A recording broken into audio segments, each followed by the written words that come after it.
Hello, welcome to Sabbath School with Branch Davidians. I'm Ed, and I'm here with my wife Mary. Hello, we're excited you're joining us today. Yes, thanks for listening. We present or expound on a principle or belief related to the SDA Sabbath School Quarterly each week. This quarter is on the book of Ephesians. This week's study is entitled Ephesians in the Heart and reviews the highlights of this quarter's study. Wednesday's lesson is called The Unity of Faith and has us read various selections from Ephesians 4. Today we wanted to focus on verse 14.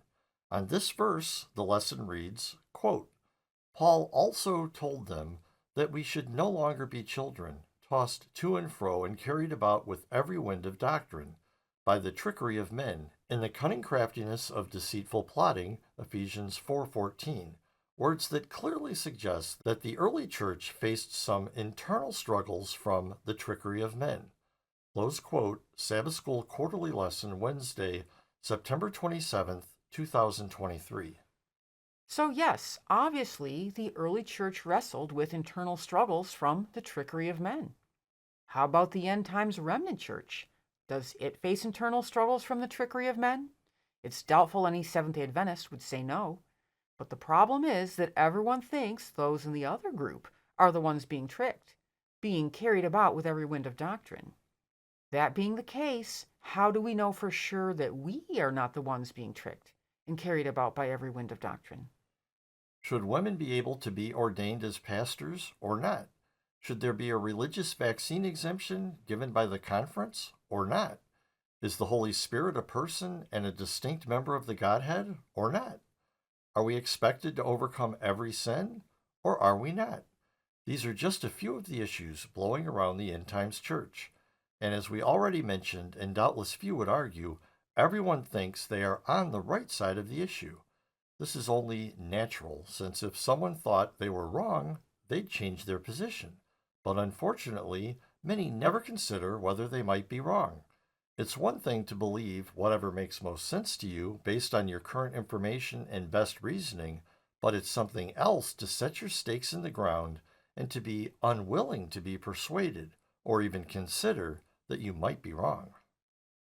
Should we be so confident in our current ability to see that we won't grant the possibility that there could be greater light or clearer vision that could show our present view to be imperfect?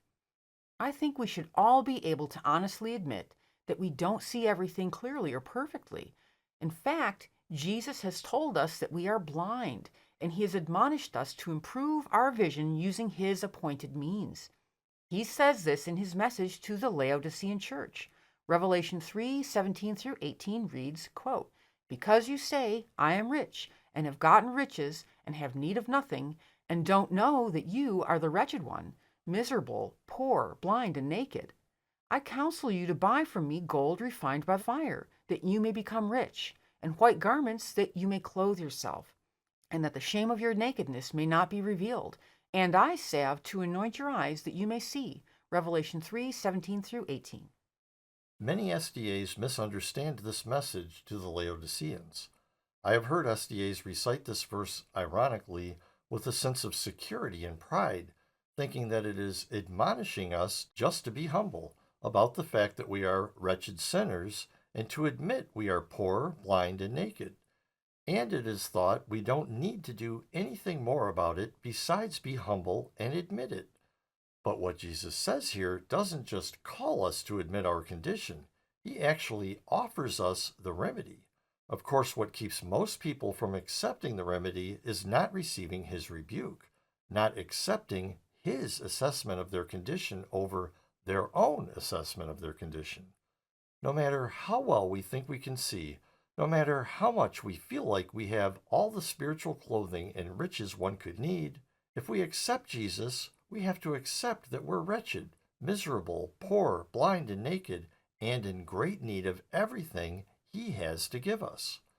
And if our confession of blindness is a genuine confession, it means acknowledging that we don't see things clearly and thus are very likely misperceiving aspects of truth. Okay, so now that we're hopefully in a mental state that is ready to consider the idea that we could be wrong, and actually most probably are wrong if we are in the Laodicean church, because Jesus says we're wrong and he wouldn't lie about that. Let's move on to what Paul said will make it so that we may no longer be children, tossed back and forth and carried about with every wind of doctrine by the trickery of men and craftiness after the wiles of error. Very simply, the answer is found in verse 11, which reads, quote, "He gave some to be apostles, and some prophets, and some evangelists, and some shepherds or pastors, and teachers, so that we may no longer be children, tossed back and forth and carried about with every wind of doctrine by the trickery of men in craftiness after the wiles of error." Close quote. Here we see that God designed that all these gifts should be in the church until we all attain to the unity of the faith and of the knowledge of the Son of God, to a full-grown man, to the measure of the stature of the fullness of Christ. That's verse 13. Now, some Laodiceans might say, well, what's the problem? We have all the gifts in the church. But do we? Where is the apostle and the prophet? Some might say, we have Ellen White, who said, "My work includes much more than the word prophet signifies," 1 SM 32.4, which implies she's an apostle, since that's the only role in the New Testament that includes and transcends the role of a prophet. Therefore, some might reason we have all the gifts listed here in the church. But let me ask, would you think we had evangelists and pastors and teachers in the church today if all we had to point to these gifts were dead evangelists, pastors, and teachers like J.N. Andrews and J.N. Loughborough? No, of course not. We can circulate and read the writings of these deceased evangelists, pastors, and teachers, just like we can circulate and read the writings of our deceased apostle and prophet, Ellen White. But no one would point to Andrews or Loughborough today and say, we have the gift of evangelist and pastor and teacher in our church today. And yet we do point to Ellen White and say, we have the gift of prophet in our church today. Basically, the argument we are making is that if we think the office of prophet specified in this list in Ephesians 4 is limited to the ministry of Ellen White, we should think the offices of evangelist, pastor, and teacher are also limited to J.N. Andrews and J.N. Loughborough. Now let's read from a selection that was used by Ellen White as the introduction to Spiritual Gifts, Volume 1, written by Roswell Cottrell.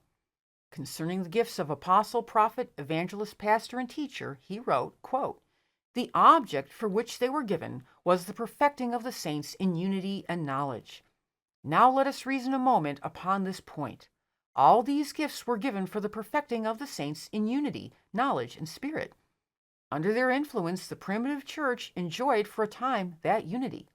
The multitude of them that believed were of one heart and of one soul. And it seems a natural consequence of this state of unity that with great power gave the apostles witness of the resurrection of the Lord Jesus, and great grace was upon them all." Acts 4:31-33. How desirable such a state of things now! But apostasy, with its dividing and blighting influence, marred the beauty of the fair church and clothed her in sackcloth. Division and disorder have been the result. Never was there so great a diversity of faith in Christendom as at the present day. If the gifts were necessary for unity of the primitive church, how much more so to restore unity now? And that it is the purpose of God to restore the unity of the church in the last days is abundantly evident from the prophecies. We are assured that the watchmen shall see eye to eye when the Lord shall bring again Zion. Also, that in the time of the end the wise shall understand. When this is fulfilled, there will be unity of faith with all that God accounts wise. For those that do in reality understand aright must necessarily understand alike. What is to effect this unity but the gifts that were given for this very purpose? From considerations like these, it is evident that the perfect state of the church here predicted is still in the future. Consequently, these gifts have not yet accomplished their end. Close quote, Roswell Cottrell, Spiritual Gifts, Volume 1, pages 12-13.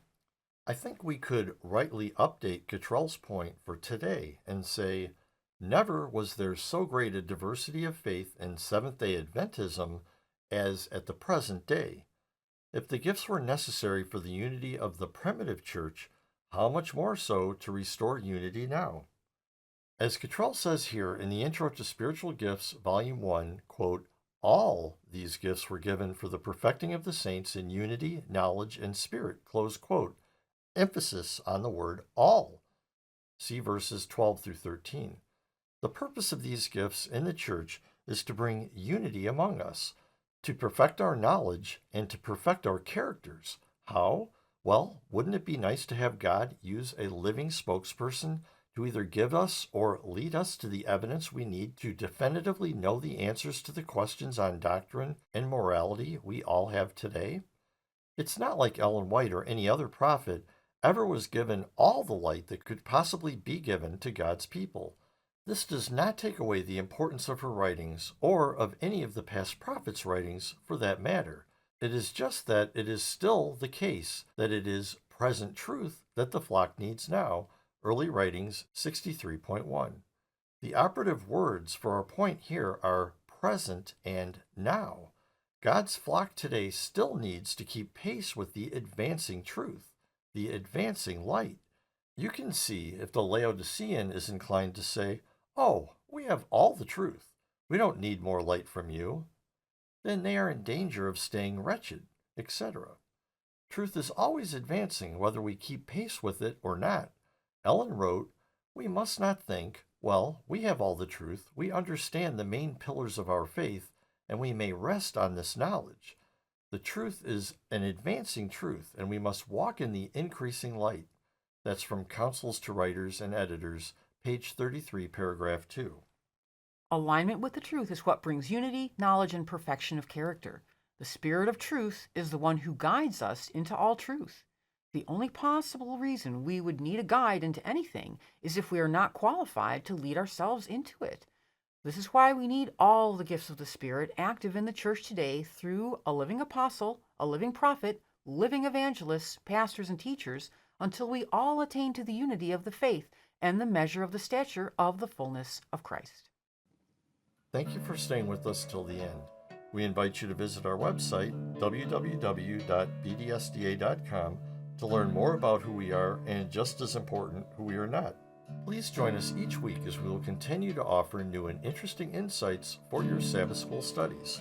And if you want to keep up with our new studies as they're published, we recommend subscribing. We're on YouTube, Apple Podcasts, Spotify, and on plenty of other podcast apps. Links for subscribing are in the description. God bless. Many blessings.